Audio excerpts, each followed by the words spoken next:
So recently I saw a video by Lil Nas X talking about how he was in his flop era and how he enjoyed his newfound freedom from fame. And another thing, I'm getting real tired of y'all. I forgot you existed coming. And I kind of want to talk about it because a lot of people nowadays have this same anxiety about falling off or not being as popular as they used to because we're all kind of performing in a way. Is anyone else like terrified to post on Instagram anymore? Like, I might just never post a picture ever again. And I think I'm in a perfect place to talk about it because if you couldn't tell, my views are kind of low.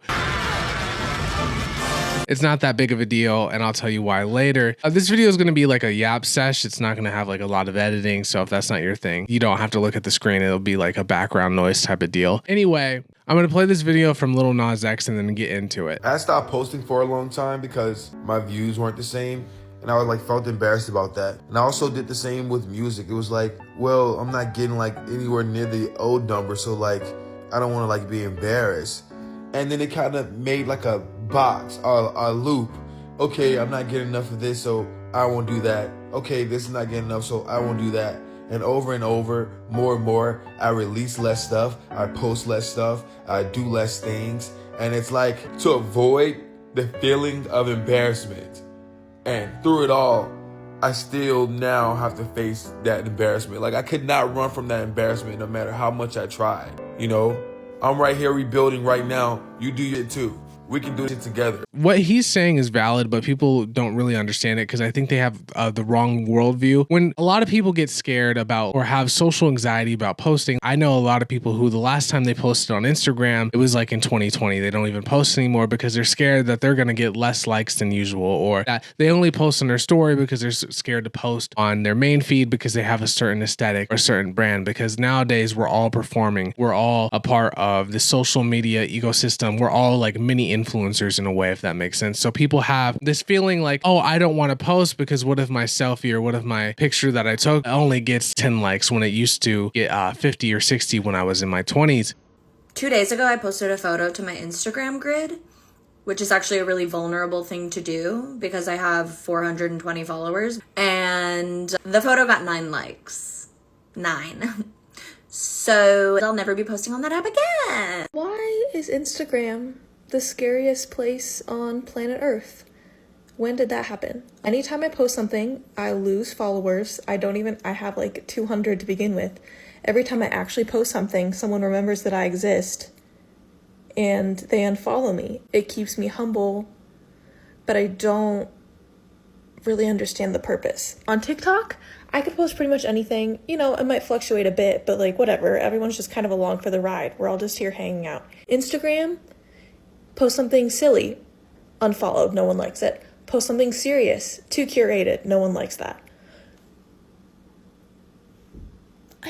I'm scared. And so a lot of people attach this morality to the likes that they used to get, or this morality to the amount of attention that they get. They try to have an objective measure about it, but just like Lil Nas X situation, that doesn't really mean anything realistically, and you should kind of embrace it in a way. But that's really silly because there's no objective worth or there's no objective morality to the amount of likes you get. I'm going to let you in on a secret. You could literally take the same photo and post it on a different account with different followers, and you would have 2 different likes. Okay, it's entirely possible. You've probably seen this on Twitter. Like somebody will say a tweet, that tweet will flop, and then somebody else will steal it like a week later and that tweet will go viral. The secret that a lot of influencers won't tell you is that it's mostly not about what you post. It's mostly about your audience and the people who watch you or who engage with you. And I feel like this should be freeing to a lot of people. I feel like this information set a lot of you free because I know a lot of people and I have a lot of friends, and I asked them before I said this, they said it was okay, where they don't want to post because they feel like they got more likes when they were 20 and they feel bad like they're ugly now because they're 25, and that's like deeply silly. It's just your audience. If you created a whole different account and had those 5 to 10 people who always like your stories and only had them on your account, or only had your close friends and your family, and you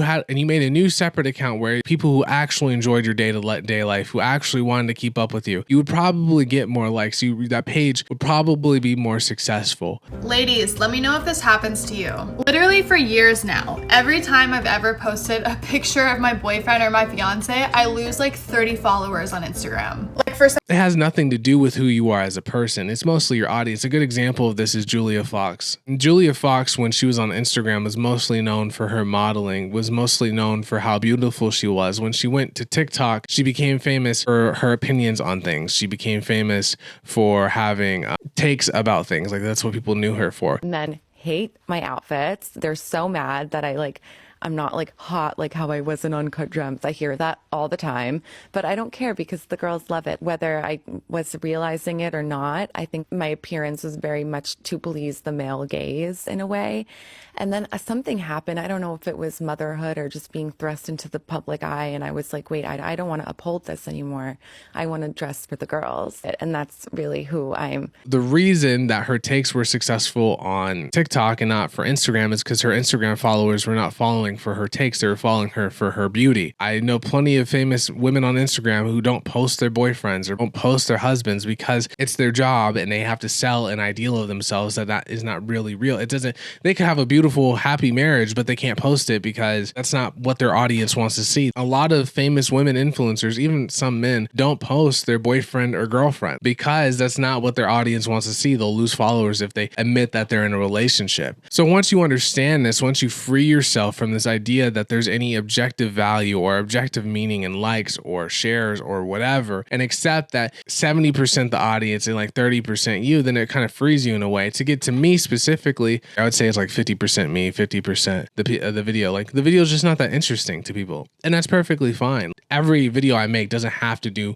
massive amount of views. Every video I make doesn't have to be a trending topic or something that will get the most amount of engagement. I like doing videos like this where I just talk and I look at the comments and reply to comments and talk to people. And as somebody who used to do like 1 million views a month to like right now I'm to 10,000, and I stopped and I like pulled back a bit because I wanted to focus on college because I'm in some tough math classes. So taking it back to like a personal level, I would say it's like 50% my fault, 50% the audience. And it's not even like they're bad people for not wanting to watch the video. Like a lot of people just want to watch certain things. Like they're right. But you would get more views if you covered trending topics, or you get more views if you give the popular opinion or the popular take. And there's nothing wrong with that. Like that's just like people want to watch what they want to watch.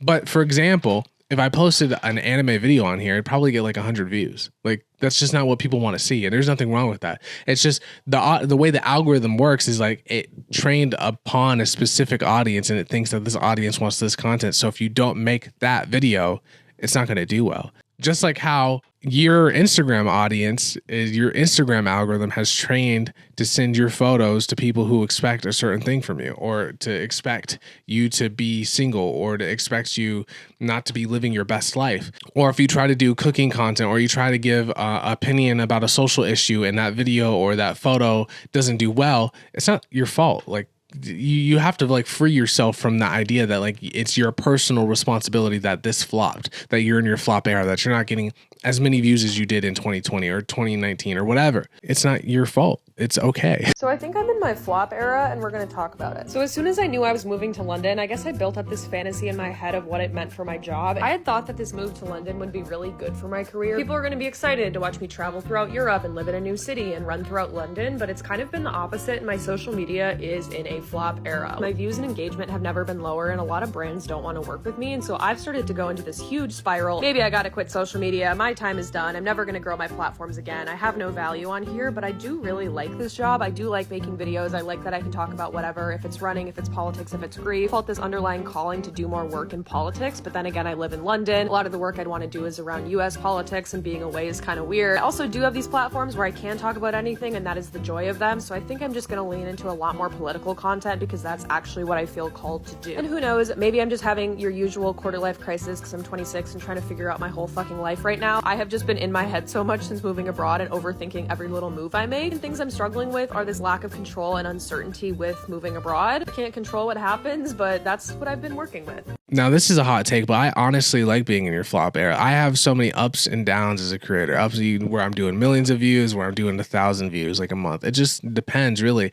But I like the low times because there's less pressure. There's less like eyes on you, so you don't feel like it's kind of relaxing. You don't really have to stress about like, oh, if I say this or some people are going to get mad or blah, blah, blah. It's just less pressure. It's more relaxing. And I feel like I can talk to people in the comments. I feel like I can have a decent conversation in the comment section. But if once you start doing 100,000 views or 300,000 views, the comment sections kind of deteriorate really fast. They kind of become like sludge. Like everybody's just like posting like a meme or something. It's not like a real conversation about the video. But that's not a popular opinion nowadays because everybody wants the most views. Everybody wants to be the star or the main character. But there's a lot of pressure that comes with that. And I think a lot of pressure that people have internalized and just accept as normal. If you got over the initial grace period of living without social media, that so many people are so stress-free. Why? You're in your flop era. You're not performing anymore. You're not having 100,000 eyes on you, 10,000 eyes on you. You are living your life as authentically as you can offline, where you're not under this microscope of social media where you feel like you have to perform this hot woman aesthetic, or you have to perform this knowledgeable political knower who can tell you exactly what's going to happen next, or you don't have to perform being this funny person like in your friend group. You can be yourself. Like it's not like there's not this obligation to be this person. You can kind of rebrand in a way. That's what's so beautiful about flop eras, is that you have time to yourself where you can think and reflect and change your life, or just enjoy what you were going to do. Like so many people don't make videos because they think that they're not going to have the most views. And I don't know why they do that. Like I make videos because I think that the topic is important to discuss. And two, I think while I'm making it, I'm like, oh, my audience will love this. I can't wait till they see this. Or, oh, the people like who like my core supporters, not like the people who come around sometimes or whatever, but the core people who watch me all the time and support me. I'm like, oh, I hope they like this, or oh, I hope they have something to add to this, or oh, if I'm wrong, I hope they correct it. Like, you know, getting in the mindset of like, oh, I'm doing this for other people really helps. But even that, if you're just doing it for yourself, enjoy your flop era. You don't have to literally. That's the thing. Is so many people say that they're doing it for themselves, and if that's true, that's like fine, like that's perfectly acceptable. But then just enjoy your flop era. Like delete your followers, make a new account, and just post whatever you want to post. And if people don't like it, who cares? Like you are free to do that. You have free will. Anyway, thank you for watching. Click here for the next one. Have a great day. Peace.